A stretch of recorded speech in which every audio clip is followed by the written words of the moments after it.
Alam mo, yung brilyante sa tenga mo, maiiwan mo lang yan pag namatay ka na. Magandang kotse at malaking bahay, maiiwan mo rin yan.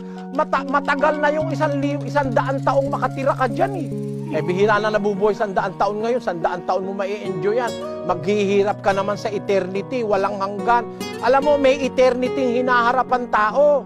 Dalawang klase ang eternity. Eternal life and eternal damnation, sinasabi ng kasulatan. Kaya nga kung wise ka, 70 years old, o 75 years old kang mabubuhay, yung bandarating na milyon-milyon, bilyon-bilyon taon, ipapagsapalaran mo ba yung mapunta ka sa impyerno?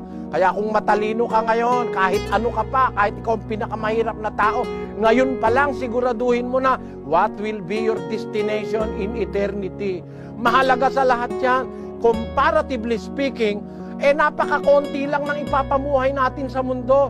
Pero sa eternity, napakahaba. Eternity nga yun kaya lang ang mga tao ngayon, hilig na hilig sa lupa. Yung pagkakaabalahan niya ng konting panahon, titirhan niya ng konting panahon, doon siya abalang-abala. Kung minsan di na nga siya makabasa ng Biblia dahil para kumita lang siya ng 5,000 a month.